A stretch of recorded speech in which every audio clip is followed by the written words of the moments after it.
What is shaking? Oh, actually, Sararose. Yes! Sararose. I always serenade Sararose whenever we meet up. What is shaking? It is Marc Cordon, Golden Mike, episode 137. Now, here's the deal. If you've ever felt that your life, that yourself, that you've been pulled in a million different directions in life, my guest today calls the solution to it, just go back and Tetris life, baby. You remember that video game? The Tetris video game? Like, just Tetris life. Get the blocks back together. I cannot wait to talk to her today. She is a mom. She is a wife. She is an entrepreneur. She is an artist. And she's my dear friend. She is my dear friend who's in the process of writing a book about her life. My dear friend, Sara-rose Melby. Sara-rose, how are you today? I am great. Thank you so much for having me, Mark. Oh, I'm so excited. This has been way too long, my friend, that this was going down. So finally, I've gotten to the stage of doing 137 episodes for you to come onto my show. You finally believe that it's a legit show. Sara-rose, do you know why? Do you know why I've had 137 episodes? Because you're persistent. Because you like meeting new people. It is like meeting new people. Because everyone out there has a story to share and you're interested in being a piloteer for that. Everyone has a story to share, but you're absolutely wrong, Sara-rose. What's the real reason, Mark? The reason I've done 137 episodes is no one can cancel me! You cannot cancel me! I produce my own show! You can't stop me. And right now there's this big ass thing. You'll see it later. Big shout outs to Sara-rose's family. Big shout outs to everybody watching today. This is going to be a really, really good one because Sara-rose in her bio wrote, "I'm just a person." Right? And so like this was pretty hard for me to do the intro today and like give you the statuses that I did. But Sara-rose really is. We're just going to have a conversation about real shit today. Real shit. So for those of you, the Melbys, I'm sorry. I hope Sara-rose warned you, Melbys. I curse. I curse a lot. Carrie Ann, you know that I curse a lot. So all you watching, the Sara-rose fans, let's show some love for Sara-rose today. For those of you who haven't met me, my name is Marc Cordon. I'm a positive psychology coach, founder of the Make Money Coaching Program, also the Man, you haven't met me in a while because now I'm the co-founder of the Joy Revolution. But more importantly, on a regular basis, hey Ruben, on a regular basis, I get to ask people like Sara-rose, like myself, like my friends, my clients, 2 questions on a daily basis. Number 1, how happy are you today? And number 2, how much are you living in your meaning and purpose? So Sara-rose, it's official. You are a guest on the Golden Mike by answering this question. How happy are you today and how much are you living in your meaning and purpose, sister? Is there a scale for this? I don't think you can develop the scale. I know that you teach. So, if you want to develop a Likert scale and nerd out, we can totally do that. Oh, let's nerd out. On a scale of seeing the new Avengers movie to being in the new Avengers movie, this is like being in the new Avengers movie. Oh my God!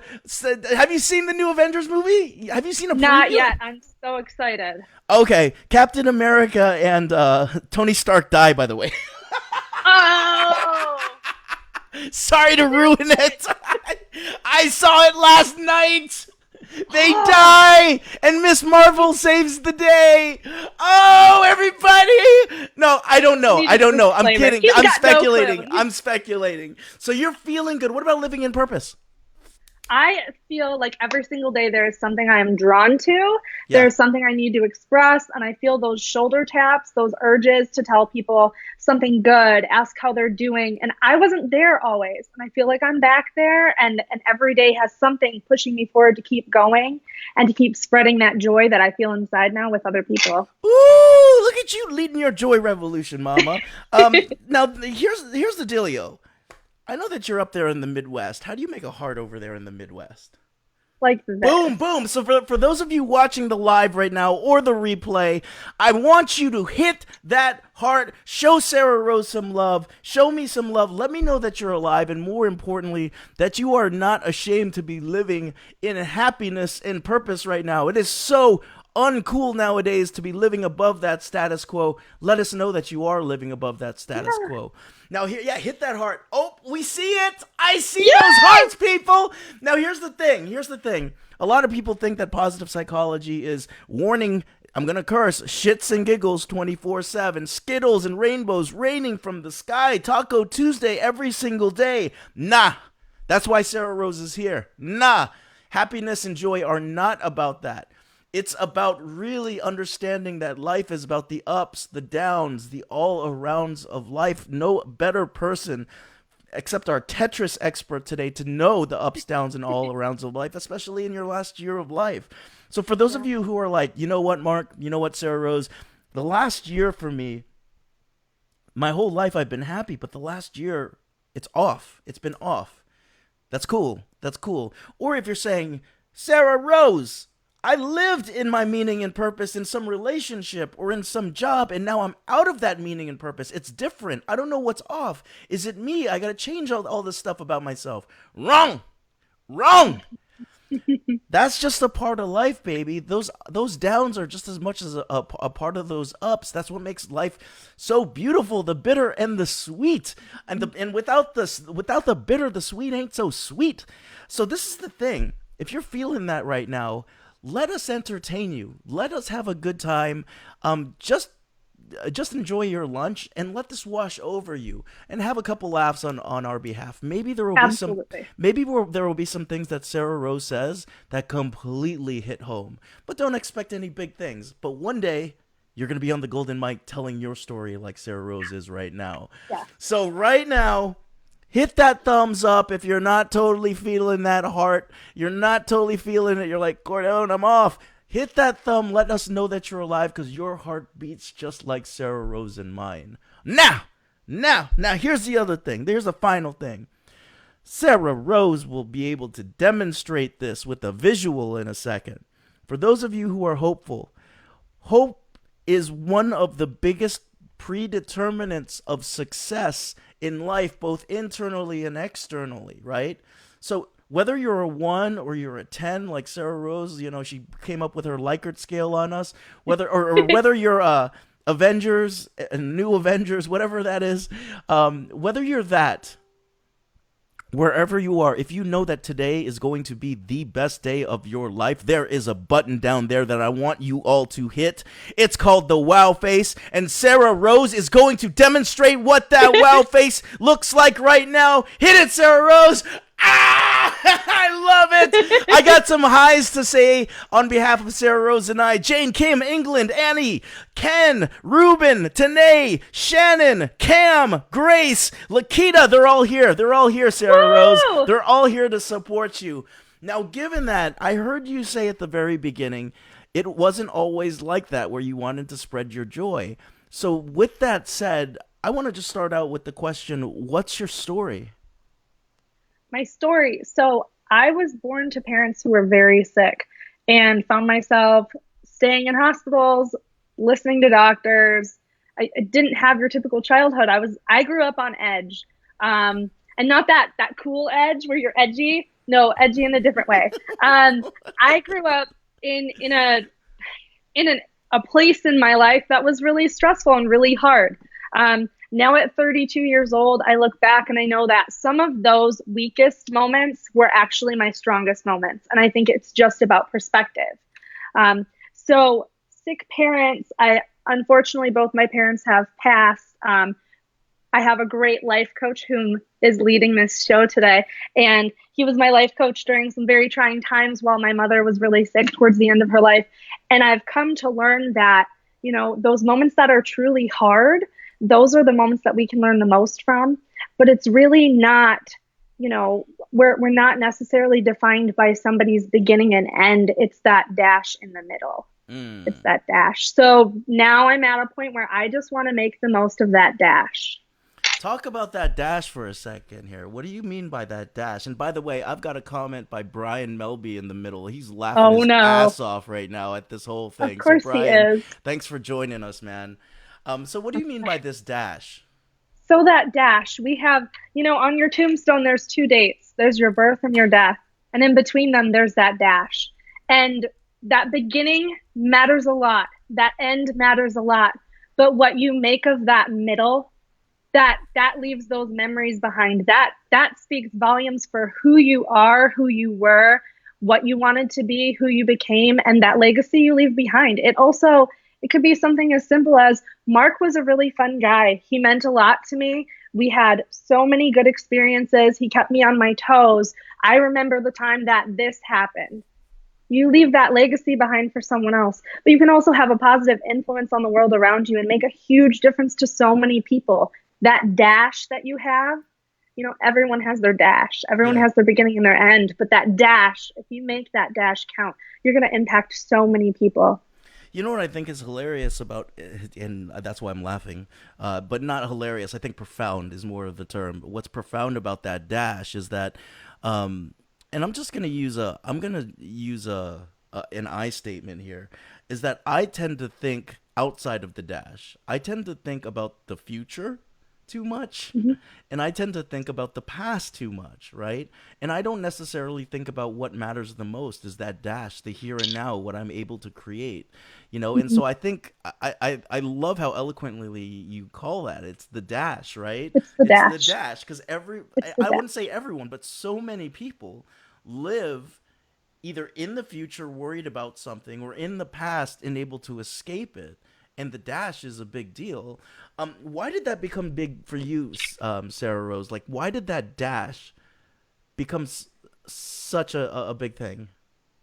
Well, I want to share something with you. Okay. While my mom was really ill, she kept saying things like, "I'm so sorry you have to go through this. I'm so sorry you have to sit at my bedside. I'm so sorry you have to take care of me." And that sucked. There's no other way to put it. Sorry, that sucked. It sucked that she felt that way. And I kept trying to reinforce to her, no, I don't have to do this. It's not a sentence. I'm not stuck here, right? I don't have to do this. I want to do this. Those moments are special to be able to have that time with that person. And it really made me start thinking about the time you have with someone, the time you have of yourself to offer to someone. Those moments matter so much more.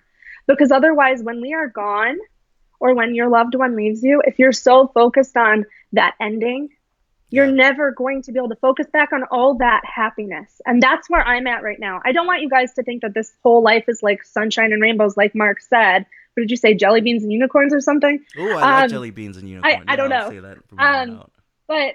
But this whole life isn't happy. It's our perspective on it. Okay. Yeah. So I don't want you to think that everything's fine and dandy. I don't want you to think that like you lose people and eventually you're so over it. You're fine. Everything is good.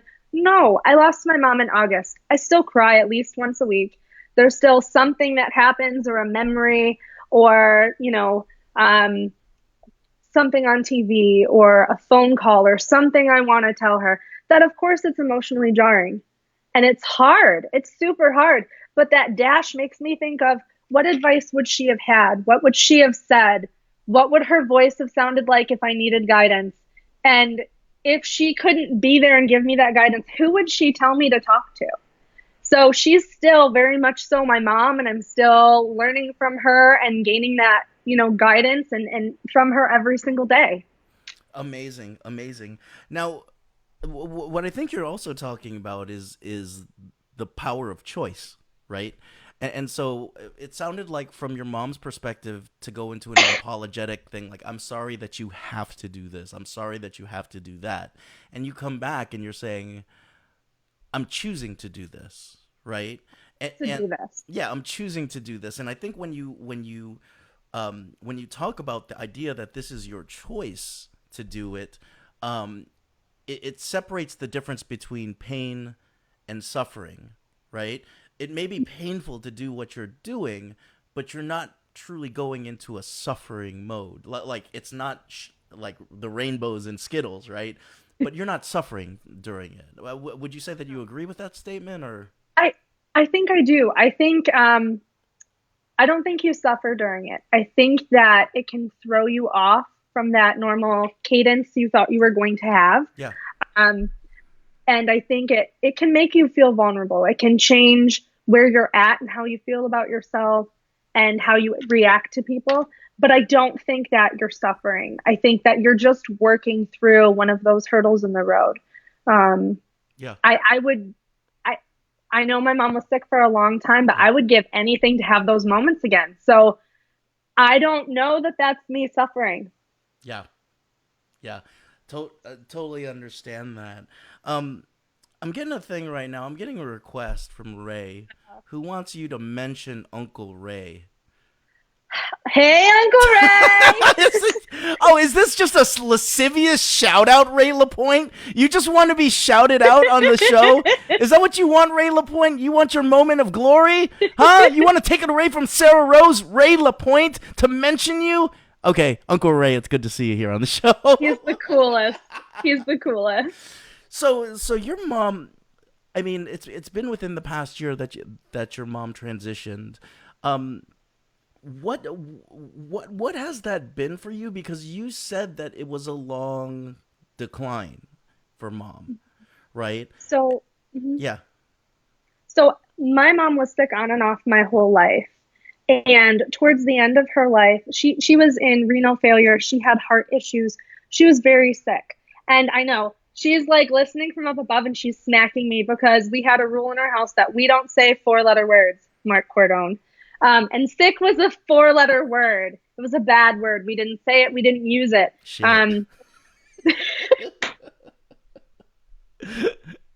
There we go.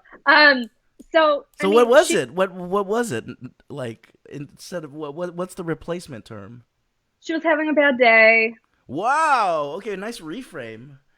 She was having a bad day. A chronically bad day at times. A chronically bad day at times. Yeah. She was always the one, and I know that I've heard this from you as well, on different social medias, but it's a bad day, not a bad life. Whereas other people would look at my mom and say, oh my goodness, she's chronically sick, she's declining, she's not doing well. What a hard life. Hard life and a bad life are not the same thing. Okay? And my grandma says the same thing. It's just a bad day. Just a bad day. Yeah. Yeah. And what, like, do you feel like you went through the natural stages of grieving? Because it like it wasn't when I got the text from you, which was a sad, it was a sad text, but also at the same time I was like, oh man, this was coming for so long, like, because there's so many scares along the way, right? So many appointments that we had to reschedule because you're like, this might be the big one, and I was like, how to live under that deal of, wow, I don't know if she's gonna come out on the other side. Did you go through like the normal stages of grief? I think for me, in a way, it might have been a bit different.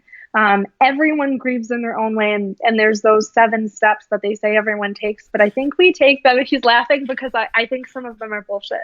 Oh, Mom! Sorry.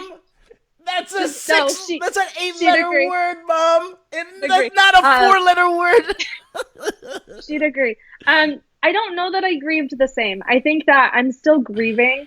I think because I knew in my heart that I couldn't keep her, right? There's one thing promised to us. At some point in time, we're going to lose our parents. At some point in time, all of us are going to pass. Yeah. So I think that with my mom, I kind of knew it was coming. I just didn't know when. So I was always emotionally preparing myself for that. I always, they tell you, always say I love you, always hug somebody goodbye. And those really stuck.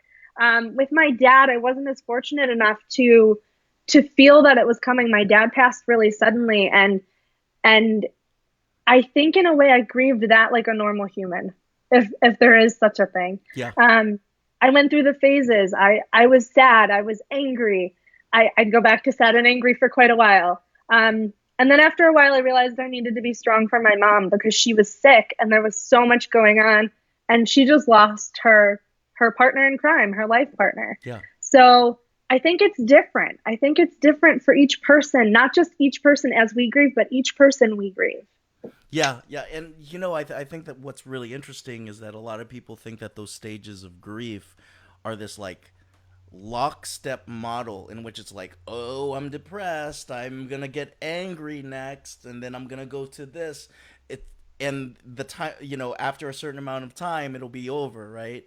In many Yeah, ways, we cycle back and forth, and we just cycle. We're not the same person as we were. That's all I can absolutely. really say is that we're not the same person. I wanted to go here with you. Like, I love this term, Tetrising your life. Yes. And I think you're the most apropos person to be Tetrising your life. I mean, you're a mom, you teach, you're an entrepreneur, you're writing your book, literally, especially in jumping on calls with you, there'd be times where we were like, okay, 10-minute break, shit's hitting the fan over here. Glitter Yeah. bomb just got all over the Yes. floor. You gotta Yeah. clean it up. So what do you mean by Tetrising your life? So are you a to-do list type of person, Mark? Do you make a to-do list? That's kind of This is the best thing ever. He's like, I have a notebook filled with things I'm supposed to do. Um, yes. so we wake up each day and you might have a to-do list. You might have like, geez, I have papers next to me right now.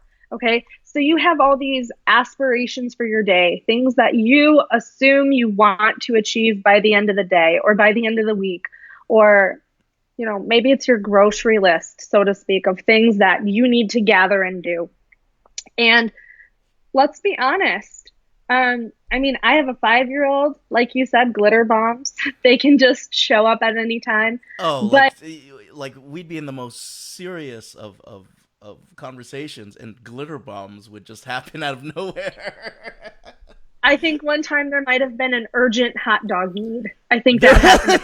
Urgent hot Um, dog need. but I mean, those are the joys of being a mom.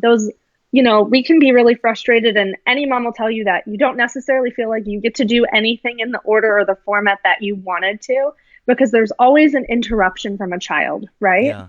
That's how it feels. But life is kind of like being a parent. There's always an interruption because life isn't just us. There's so many other things that come into play and weave in and out of our day that, maybe you had 5 things you wanted to accomplish before noon. Well, guess what? The day has 24 hours if you want to stay up that long and finish all 5, because you might need that long.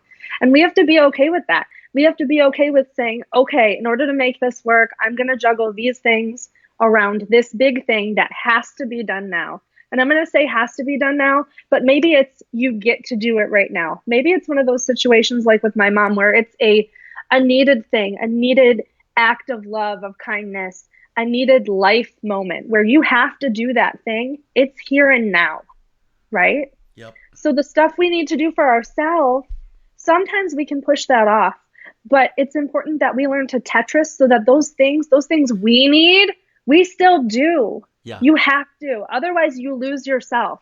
Yeah. You fall apart. You need that. It's self-care. And what I love about this idea of Tetris is, number one, it's a video game. But number two is this idea that Tetris is based off of like random chaos, right? Yes. So like you can have the best laid plans in the morning, right? And come 30 minutes later, chaos has effectively introduced itself, and you suddenly are, I wouldn't say at the mercy, but in many ways, you are then trying to build, like in Tetris, the best that you can, given the chaos now.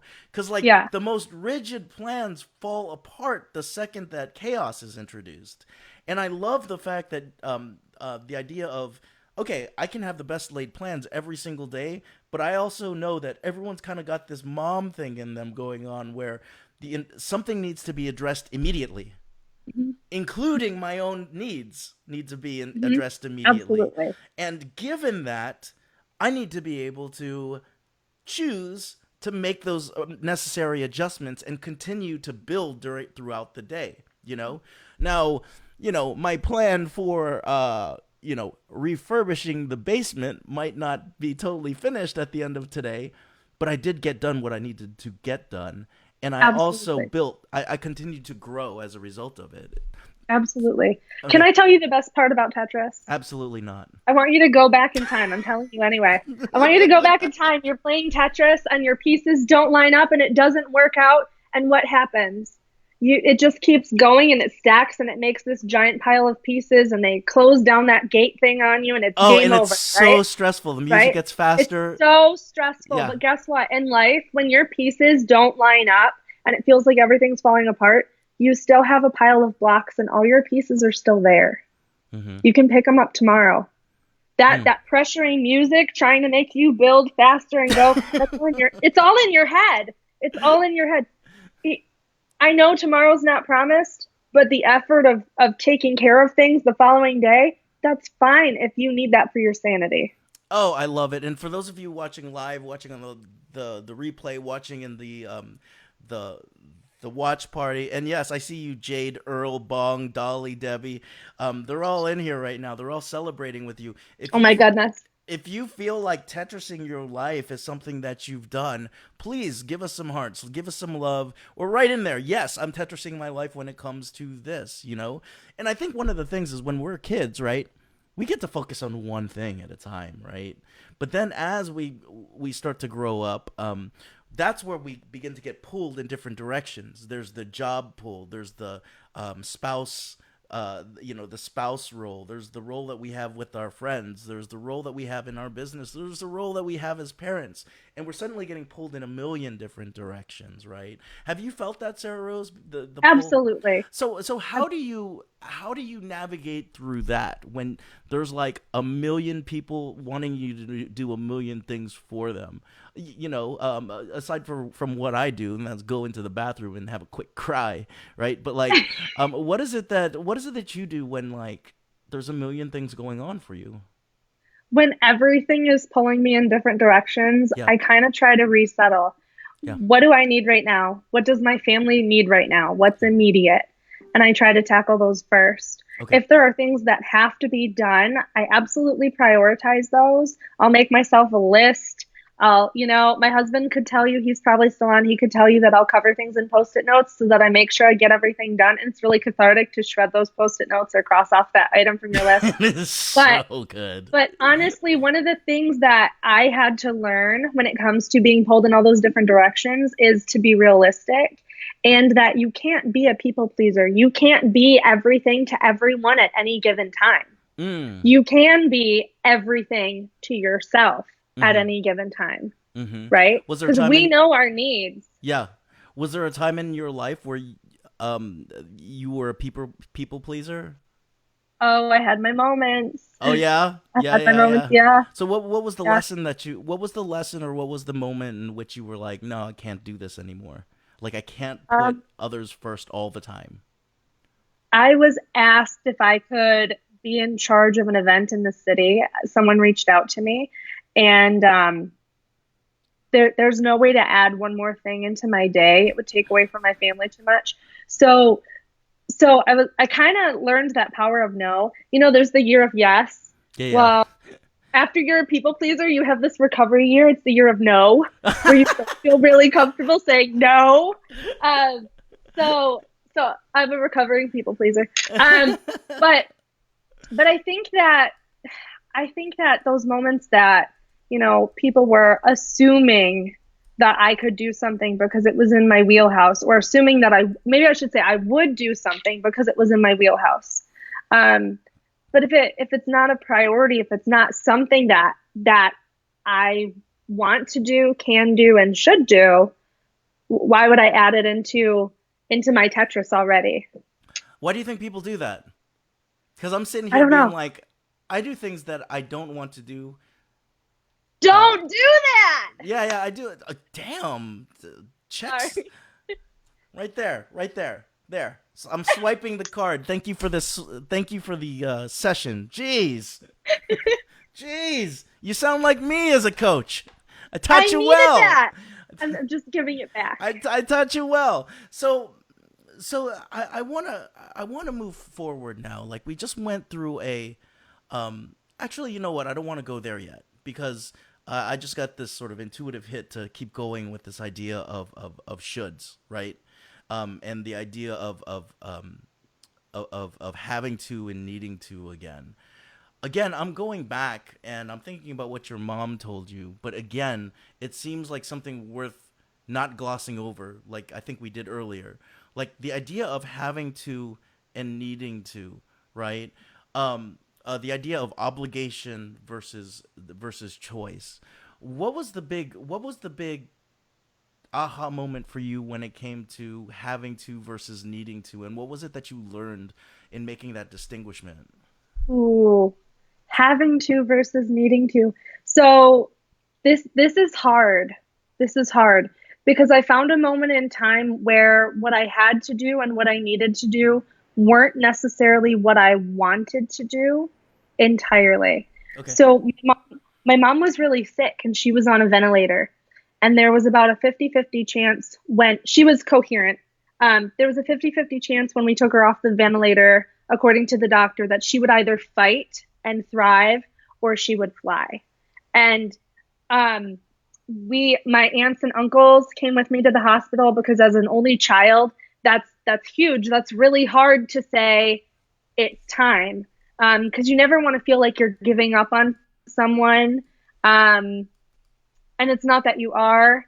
And you never want to think, um, you know, this could be it. Am I deciding these things for that person? And I had a really hard time.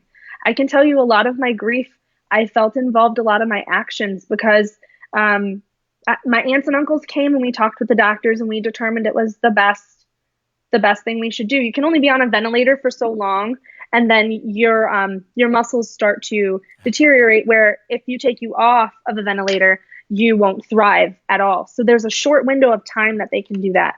And my mom was in agreement that it was the time. She saw one of her sisters that came in from across the state, and she said, "Now, I want to do this now." And really, I felt like it was coming a couple days later. That's what we had determined. But she made the decision of when we were going to do it. But I had to say that I was okay with it. And it meant saying I was okay with her leaving me. I was okay with giving her the chance to not leave me, and and that I was okay in general. And I don't think you're ever okay. I was gonna ask, were you okay? No, no. I can tell you for several weeks, if not longer, afterwards, I was really angry with myself. Like, what if you told her, no, you need to wait a couple more days to get a little bit stronger while we're still in our window? What if you did that? Yeah. And I was so mad that I went with my gut and she said now was the time, and I listened. And at the same time, I was so thankful that she said now is the time and I listened so that was on her terms. Does that make sense? Gosh, my gut just it makes sense. My gut just dropped. I mean, that's a heavy decision to make. Heavy. Jerry, good to see you. Pitsy, good to see you, brother. I've got a question in the watch party from Jane.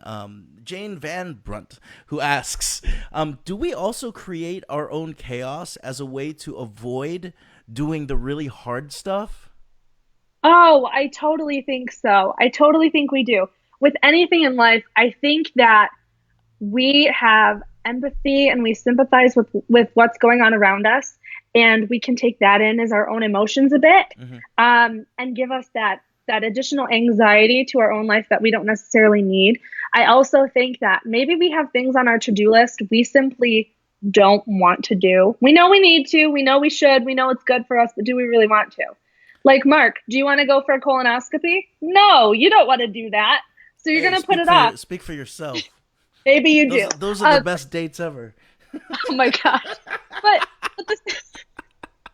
the things we don't want to do, we're going to put them off. Yeah. We're going to put them off as far as we can. And, oh, you know what? No, that would be the perfect day to get my car detailed. Can't do it that day or whatever. It fits this way. If I can, I'll get my daughter from school and then I'll get her lunch. So no, I can't meet someone at 1:00, even though I should. I'm going to put it off till another day. Yeah, I love it. It doesn't go away. That Tetris block totally doesn't go away. We're still stuck with it. We're carrying it. It's heavy. The longer you carry it, the more it weighs. I love but it. You push it off. I love it. Jane, I hope that answers your question. I'm still looking for your response there, Jane, but I hope it does answer your question. I think to give my take on it, I think because her question was, do we also create our own chaos as a way to avoid doing the really hard stuff? I think we fucking create everything. I think we create everything. And then some of the things that we create are we make a bigger deal than they really are, right? But we do that because subconsciously we try to avoid doing the hard stuff.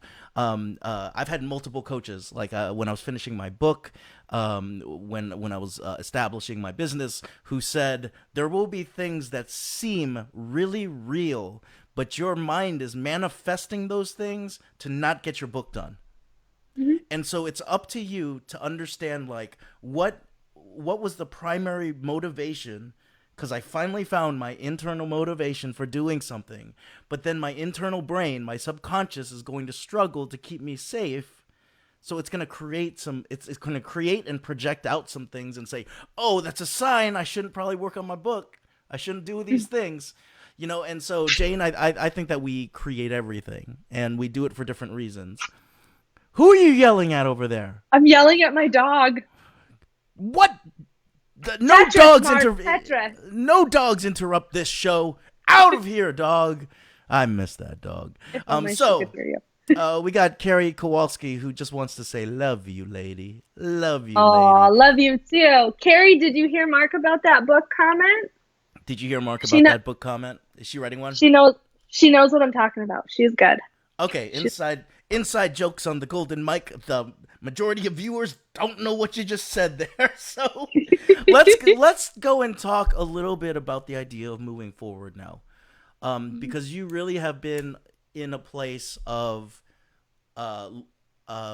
learning about the dash, Mhm. making some hard decisions in the dash, right? Coping with the dash, right? Carrie Ann, thank you for the wow faces right now. Living in that dash, coping with the dash, but also at the same time being able to be this new Sara-Rose that moves forward, right? So what does that mean to move forward after such a massive, ostensible loss, to continue Tetrising your life? What does that mean? Well, in a lot of ways, it feels like a new beginning. Um, I have never been this version of myself before. I went to an event around Christmas time where it was like a remembrance dinner, and somebody made a comment that it's really hard to be an adult orphan. And I didn't know what that meant. And then it sunk in more and more, and this woman's words weighed heavy on me. It's really hard to be an adult orphan. But at the same time, I'm trying every single day to, geez, I don't have to go sit in a hospital. I don't have to worry about someone. I don't have to feel the weight of the world on my shoulders and feel like my world's going to crash down at any given time. So this is it's like a new awakening. It's like a new beginning. My husband and I will be married for 10 years in August. And I can tell you that 2 days before our wedding, my mother was in the hospital and we were talking about going ahead and getting married at the hospital so that she could see us get married. She then was able to come home from the hospital. She was there for our wedding. We left for our honeymoon the following morning, and no one wanted to tell us that my mom was back in the hospital as of like 8 a.m. that day. So we've had our entire marriage where there's been these stressors or aggressors in our life where we have felt the need to take care of someone. We've felt the need to have that stress and that worry on us. So I feel like we look back in a lot of ways at what it was, but we're so thankful to start like anew. Maybe years 10 through 20 are, amazing. I hope so. I think they will be. But I had a moment this morning and it made me think of, You think of that they this. will be? I think they will be. I hope they will be. Ryan, are you there? I hope they will be. I'm planning on it. Yeah. I had a moment this morning. So here in Michigan this morning, I dropped my daughter off at school, got out of the car, and the sky to my left was completely black and gray. It looks like it's going to snow. I said that four-letter word. That's the crappiest four-letter word right now. But I noticed on the ground next to me, I could see my shadow. And there was bright sunlight around it. And I turned to my right, and there was beautiful sun bursting out from behind the trees with sun rays bright blue sky. I think when it comes to, where we're at, it's about perspective. It's totally about perspective and what we do with that. I could have looked at only that dark sky, and that could be how I feel moving forward because I'm too caught up looking at that sky that I'm never going to see the sunshine that's hitting my shoulders.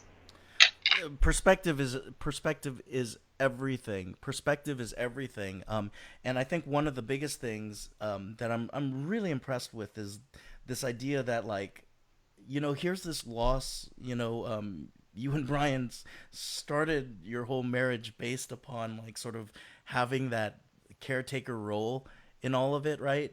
And now the perspective is, yes, it hurts, and look at all this space that it created for me to continue to be a mom, a wife, an entrepreneur, an artist. Oh, there's a little bit of space for me to be able to write a book now, right? Like, it's created all this space for you. And that's sort of the thing when you take that perspective. It's like, I'm choosing to dedicate my energy, my space, to being able to take care of someone who means a lot to me right now. She, on the other hand, may be saying, I feel guilty because you're not probably able to write your book right now, right? Which is why she was apologizing to you. Yeah. But also at the same time, like, you being able to say, look, in moving forward now, it's something that I wouldn't change because I had that choice, no regrets. And I'm looking forward to my next 10 years. I'm looking forward Absolutely. to my book. I'm looking forward to this, forward to that. Jane, it was good to see you. She's joining off. Oh my gosh, more and more people. Matt, L, Jim, Blair, Mohammed, Abigail, Tony, I see you all there. I see you. Charlene, it's good to see you. Thank you for making my hair look so wonderful. And I think it's that creation of space that's allowing you to move forward. So let's talk about this new space now. You're writing a book.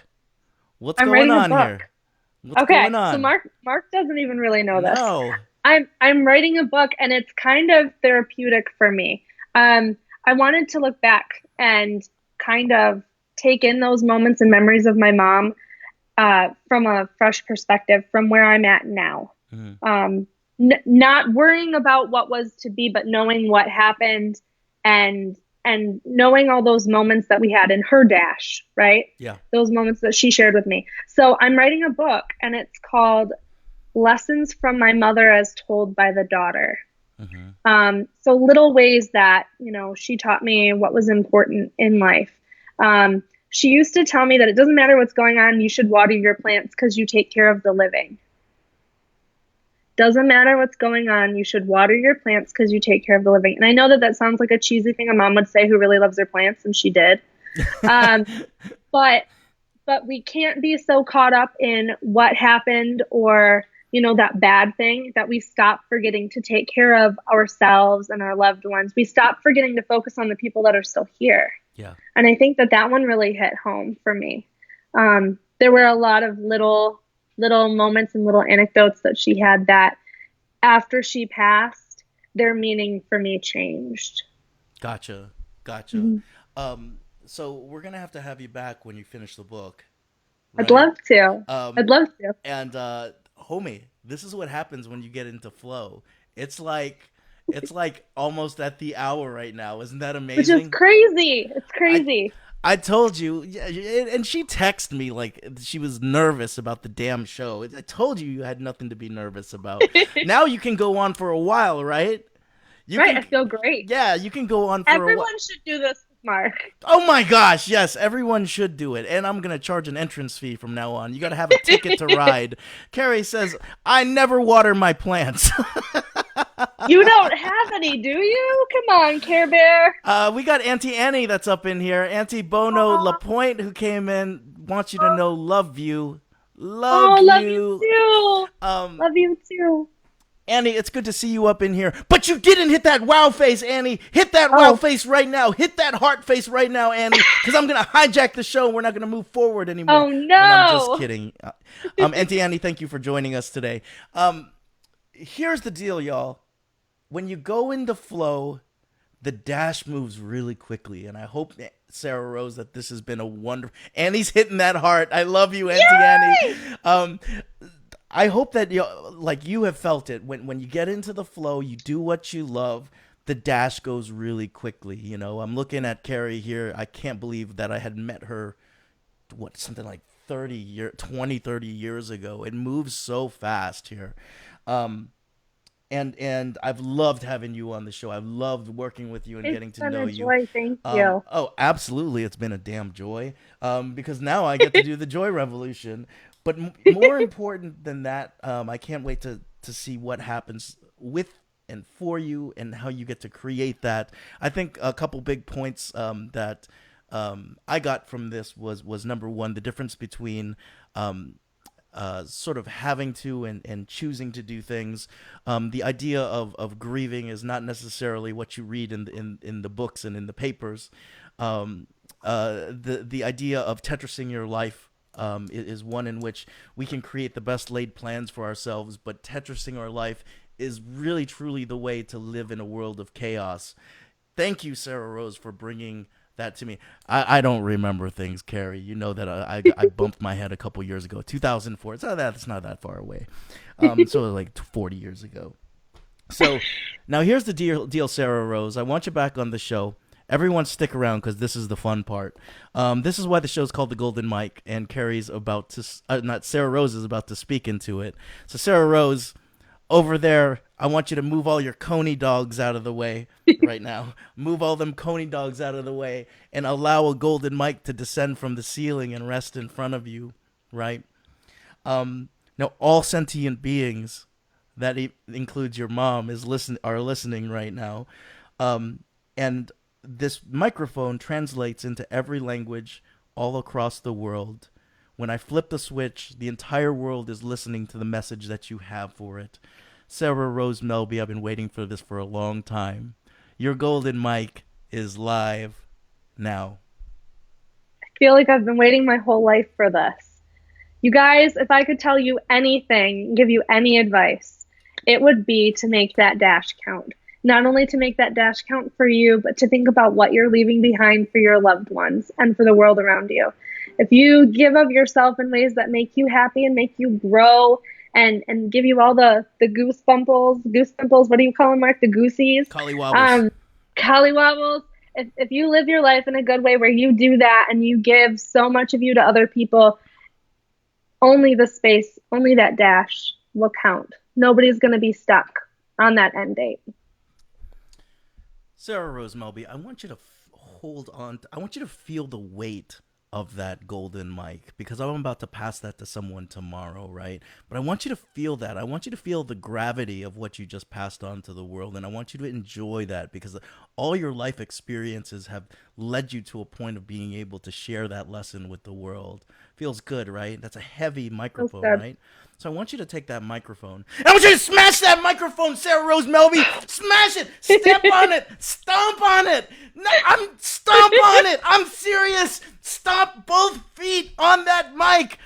No, don't smash it. I have a guest tomorrow. Oh, you ruined my show. They need their own. They need their own mic. Yo, this has been a really good one. I have loved every second of this moment with you, Sara-rose. For those of you who are still watching, share this one out. I'm not drinking beer, by the way. It's root beer. It looked like I was taking a big old swig of a Miller for a second when you were doing the golden mic. So for those of you watching live, this is your last time to give us some hearts. Share this out. Let people know what's going on. And Sara-rose and I have one final question for you, and it's this. For those of you who are living in full happiness right now, for those of you who are living in full purpose right now, what is your responsibility to change the world for the better? Sara-rose Melby, Marc Cordon, the show that is unstoppable, Golden Mic 137. I will see you again tomorrow. I love you, Sarah. We'll talk soon. Love you. Thank you. Bye.